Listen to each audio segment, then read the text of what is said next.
It was another night of the Giants. Haaland scoring twice, Mbappé scoring twice, and of course Messi scoring twice, hitting the World Cup record. Also, Messi missing a penalty. And how much advantage do the Argentina team has from all the referees? We'll find out after the music.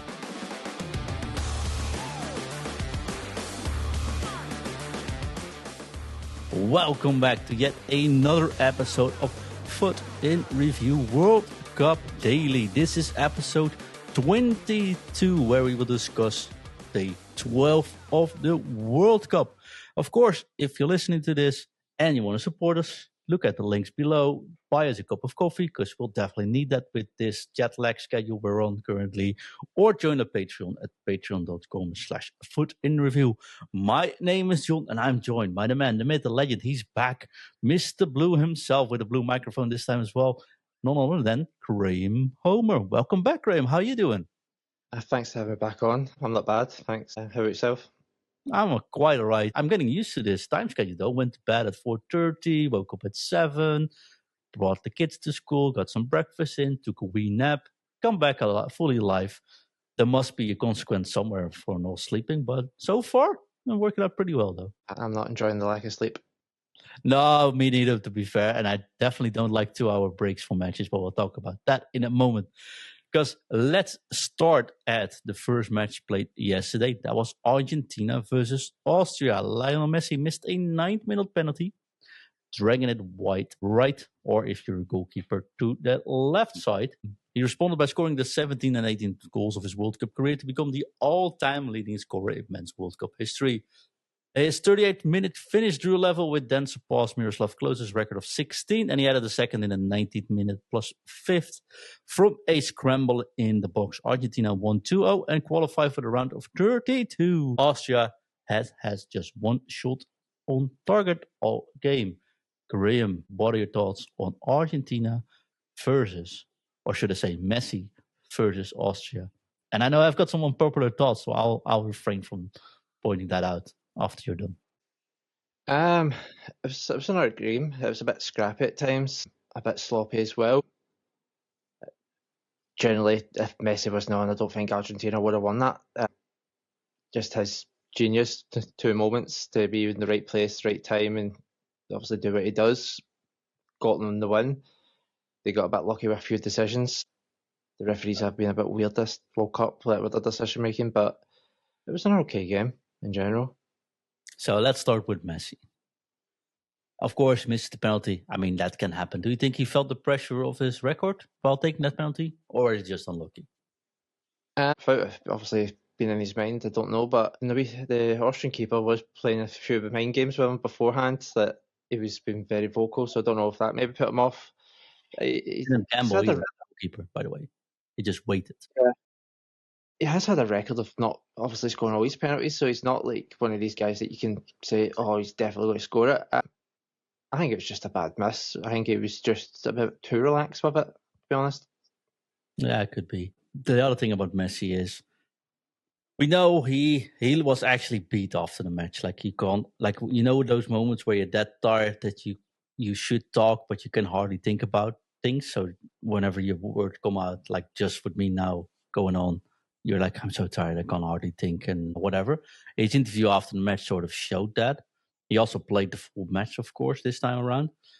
But if you know Messi's on a record, and if you know this whole team is built around Messi, and if you know all of the players will always just look if they can find the famous number 10, how can you be so free? Is he that good, or is it just so unfocused by the Austria team?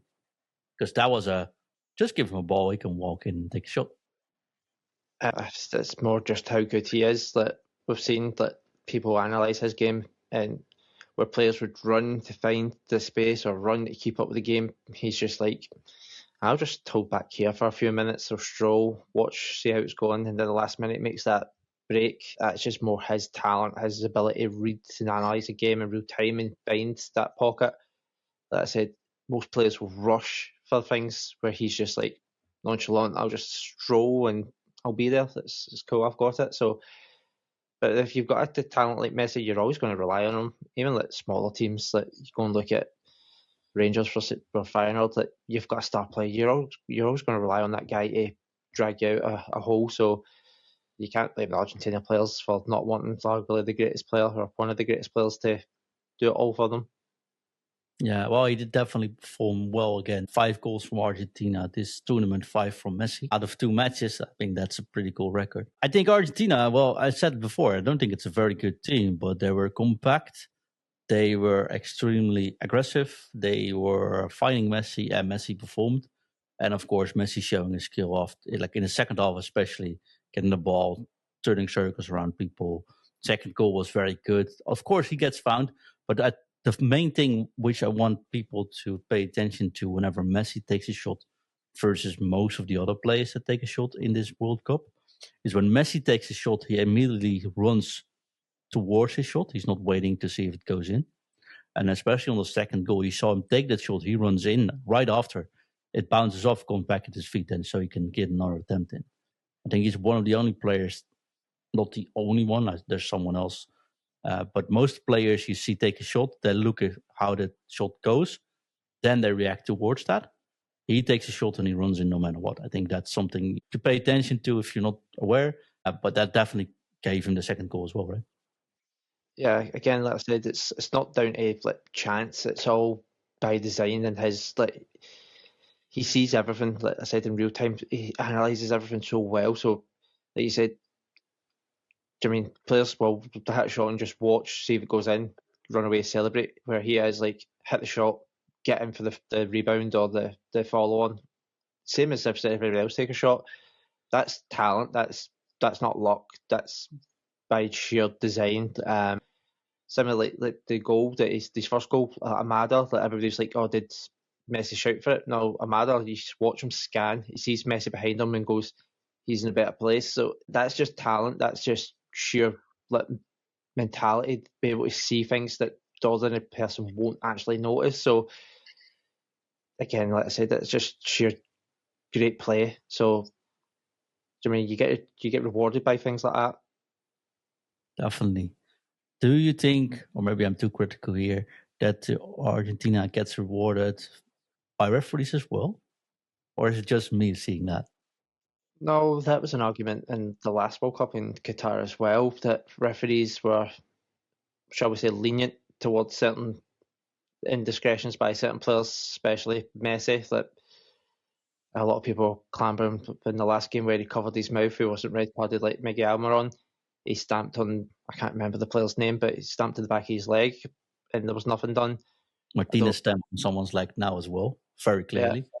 There was another one yesterday as well. No, maybe not yesterday, the day before. Yes, and with the hand in his face as well. There was and one. Yesterday, Martinez stepped on, I think, the right back's calf as well. Yeah, but there was one in the Germany game yesterday as well. And your man's his whole sock was ripped, and you could see the cut down his calf as well. So there is some. That said, last World Cup there was a few things where people were like, oh, they're obviously favouring Messi or Argentina.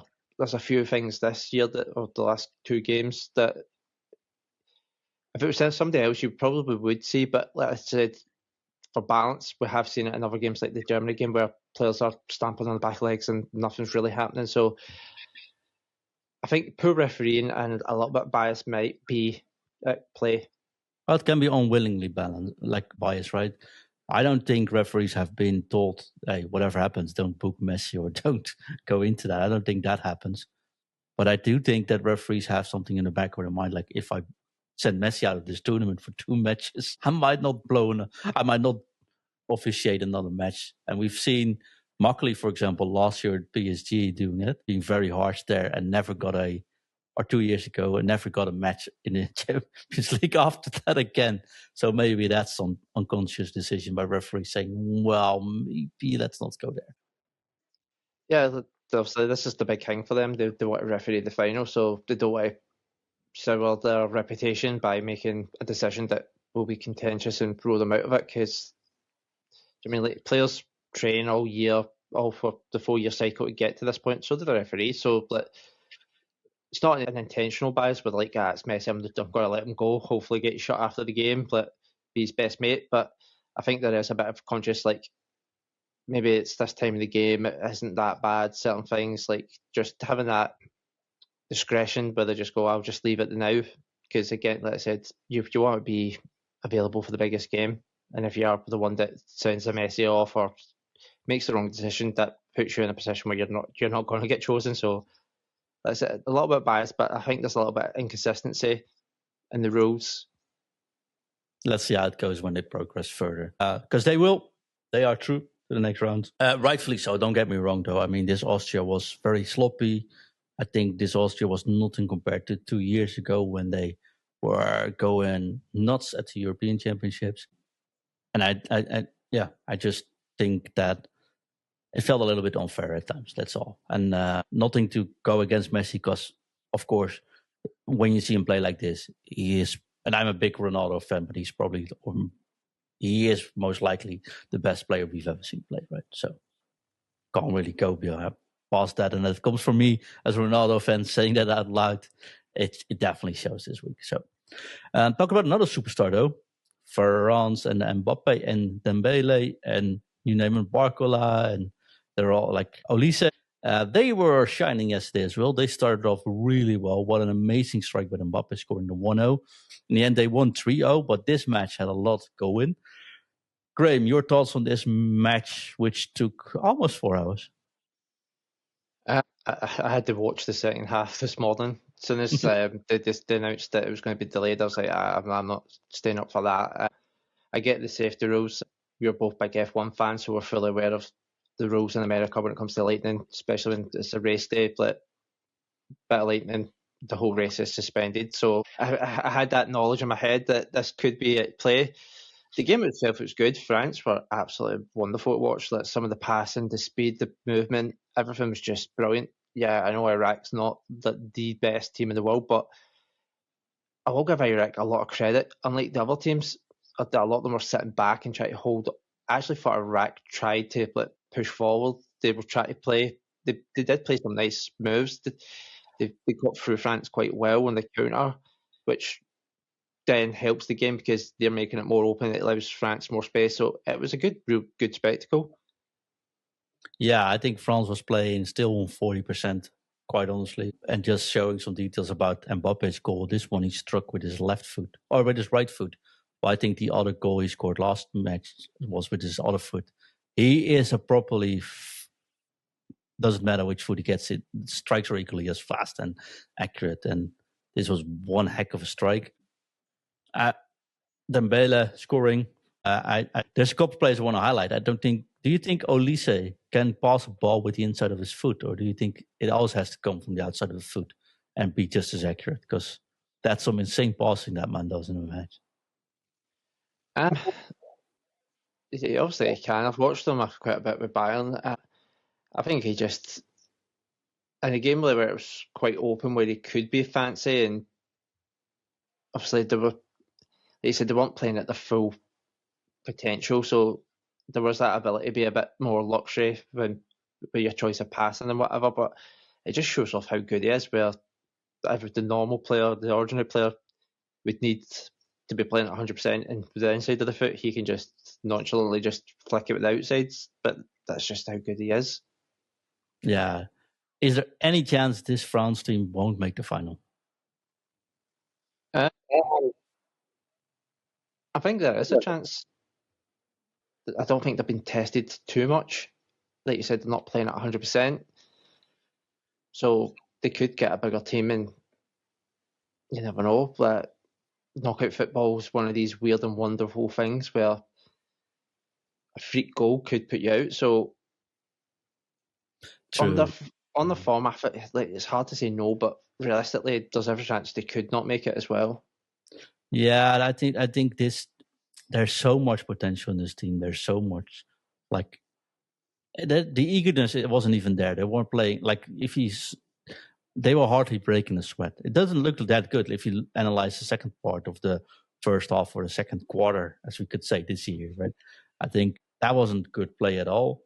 Of course, weather doesn't help when it started raining cats and dogs as well. But it wasn't a good watch either. But then they come back, they just spend 5 minutes pushing, and it's a done deal, right? And I think it is about time, though, Graeme, that we get proper matches going on, because this group phase has taken a little bit too long for my likeness. 4 games a day, and there's still a little bit of more than one round left. And there's been little to no surprises except maybe Cabo Verde and a Curacao point. But that's basically about it so far. So I'm eager to see France perform against a proper team, like a really good team. I'm eager to see Norway, which we talk about in a moment, play against a proper team. Argentina being faced with an opponent that has that same grinta in them as well, because now it's a little bit too comfortable for most teams. And we'll see that with the Dutch Thursday as well. They'll play a reserve squad probably, just because it doesn't matter if you're first or second. And probably Japan will do as well. Most of the third matches for these teams don't even matter anymore. So it's a little bit much for me currently. So let's bring on the big game, shall we, please? And let's have a proper look at the teams then. But the France team, it looks really comfortable to me. Yeah, I'm not a fan of extended tournaments. To be honest, I prefer the shorter tournaments where the best play the best, and that's it. I find these extended tournaments, they drag a little bit, and then you get too many of these that's de facto training matches. So Norway, France is the last game of that group, so we'll start getting some of the good games actually coming up. Both already true, so they probably don't even do their utmost best, Peter. So yes, we get a good game, but it's nothing to win or lose from either of them. So yeah, nobody's going to risk an injury when you're already through, right? So it's going to be hard. Talk about Norway though. They won 3-2 versus Senegal. A goal by Marcus Pedersen. Yes, a substitute that wasn't even good enough for Feyenoord. He opened the scoring in the 43rd minute after Koulibaly again just actually went. His play has been abysmal so far, Graeme. I'm sorry, but he's not fast enough, but he's also definitely not accurate or focused enough this tournament yet. Haaland making a 2-0 goal, of course, and another Haaland goal later on, which was, I think, a beautiful one touch, which just too easy, basically. It looked so easily. Sarr scoring 2 goals, though, so in the end it ended up 3-2. Senegal's a really good team, but this Norway was just awesome to watch, don't you think? Yeah, Senegal are pretty good. They're really good on the counter.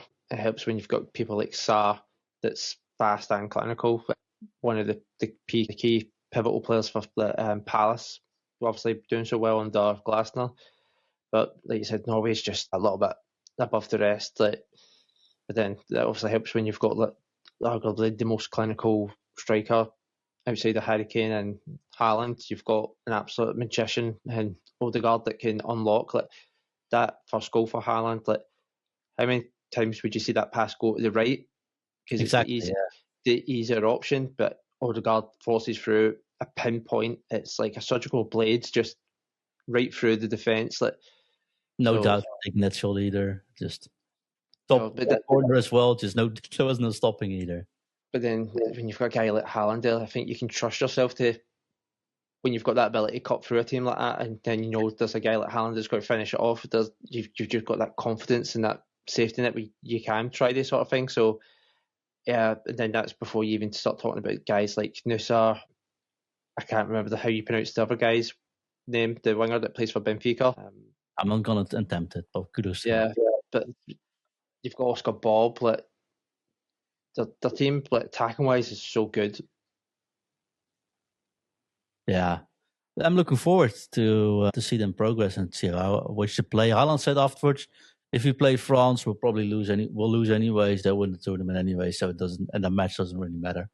So they put themselves in the underdog position, that's for sure. But yeah, I'm a fan of rowing now. I might do some rowing in my time. And if you don't know what we're talking about, have a look at some of the videos that came online after that. It's time for a daily, I would say this time for a daily topics, but there's one match we need to discuss, but we're not going to discuss that into all too much depth. It was Jordan versus Algeria. Algeria didn't put Hans Moussa in the base this time around, but Mahrez was back again. Didn't perform at all, if I'm quite honest. I think Mahrez's time is pretty much done now, Graeme. In my opinion, I think it's time to let Hans Moussa take the reign and just play him as much as you can. Algeria won 2-1. A good football fight, I think. And in the end, I think it was fair as well, right? Jordan first tournament here, but the Algeria team is a pretty cool team, actually. Yeah, like you said, Mahrez, I think Pep and City called it quite cleverly, let them go Saudi to basically wind down his career. But they do have some good other players, like you said. Musa at Leverkusen's really good. Game itself, it was okay. It wasn't anything too amazing. It didn't help for me that I had to watch that with half an eye closed because, well, sleep deprivation. So, but it's okay, and I think there was a fair result. I predicted it as well, so that does help. Yeah, not continue. I think it's time for daily topics, though, Graeme, because we want to make sure we get this handled. The baller. I mean, we have notes that are made by Shaqs, so you could imagine him putting Lionel Messi as the baller of the day. Do you reckon that's a fair baller of the day, or do you want to highlight someone else? I think you could arguably pick Messi, Mbappé, or Haaland. Like, pick your poison. All three of them were clinical. Like, all three of them were fantastic. So I think it's hard to pick one, to be honest. Yeah, let's pick Messi because I think I'm not welcome in Argentina anymore. Maybe that helps a little bit, shall we? You want? The bottler of the day.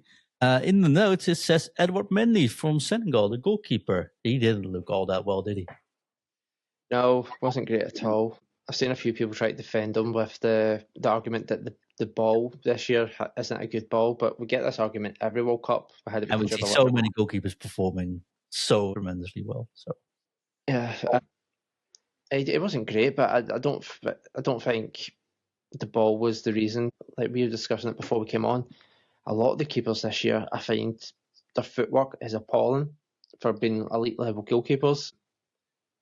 Yeah, unfortunately, he's recovering the game in his recovery ring after getting Spurs finger broken, so he's had surgery on that. So I don't think he'll play the last game either. So I don't think he was helped either, to be honest. Like you said, Koulibaly didn't have a great game. Like, how many times did he dive into a challenge on the ground and just get swept by so easily? So it's a bit harsh, but he didn't have a great game either. So yeah, his best days are behind him, I think, as well, though. He played tremendously well at Ajax, but after that, everything went a little bit sideways, no? I don't think, I've never really highly rated him as a good keeper. I know, obviously, a lot of people, he won the Champions League with Chelsea, and that maybe cloud a few things for people, but I've never really rated him as a great keeper. He would never be in my top 5 or top 10 keepers at any time. So I think this is one of those goalkeepers, Graeme, sorry to interrupt you, but I think it's one of those goalkeepers who are extremely athletic, hence make some incredible save, but their technique is lacking, which costs them goals. Like you said, his footwork, it's not all there. His cleanness on the ball, like if he low-driven shots often are pushed or blocked, but not held either. And then if you look at the top-notch goalkeepers in Donnarumma, which we don't see this tournament, but Courtois is a prime example of that, how good his footwork is and how good his technique is. Next to the fact they're very athletic as well. I think that's a massive difference. And you see that with Neuer, that he can still perform because his technique is just so good. But yeah, you said before we recorded the podcast about footwork, the main difference being that many goalkeepers stand still before a shot gets taken, and the good goalkeepers take one extra step before they actually dive.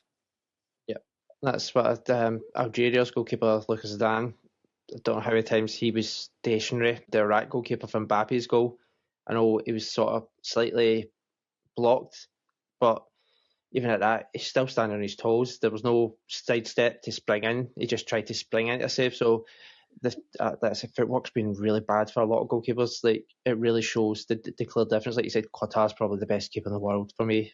Donnarumma as well. And like you said, when it comes to making a save, it's that extra step, then springing to get down, or they can get across and they can hold the ball.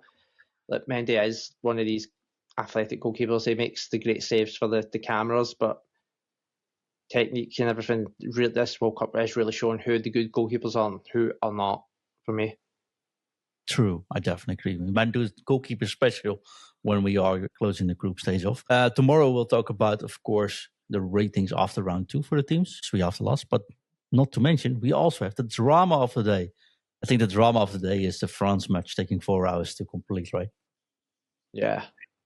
How do you stay fit as a player? Because you can't sit down and have lunch during that break when you're not knowing how long it will take. I think that's the hardest part, no?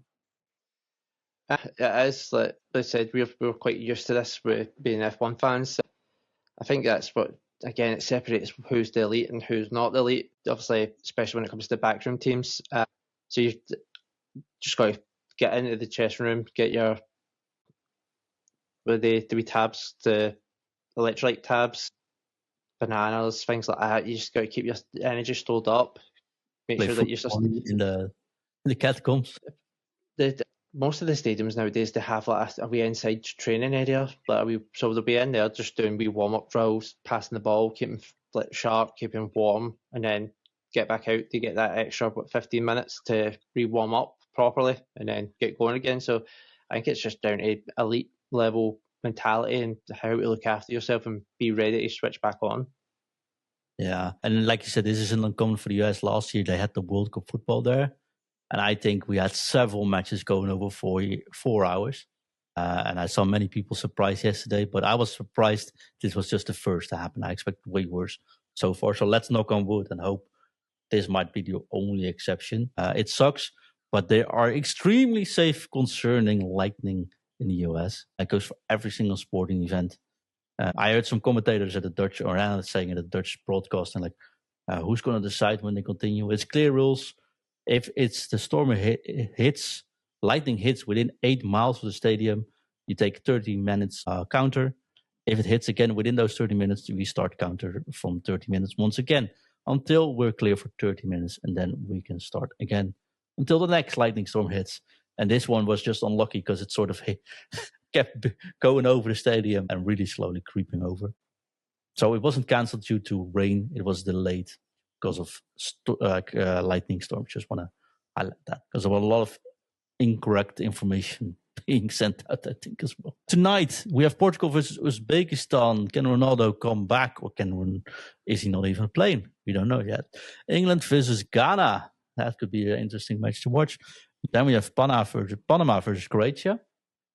And, of course, Colombia versus Congo, right? Yeah. I might not stay awake from Panama versus Croatia or Colombia versus Congo. I might watch them in the morning, if I'm quite honest, because the schedule's getting to me. Any highlight matches you want to say something about there, Graeme? I think England-Ghana's going to be some game. Ghana's not got the best generation per se, like a couple of years ago, but this new generation is still decent. And if England underestimated them, I think Ghana could give them a bloody nose. But then I think if England show up and play, they could absolutely wipe the floor with Ghana. It could be a quite heavy scoreline. So it'll be interesting to see, again, when it comes to mentality, whose mentality is the right one.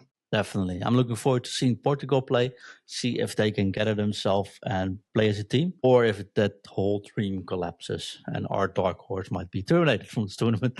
But we'll figure that out after that's done. Graeme, thank you so much. See you tomorrow. Bye-bye.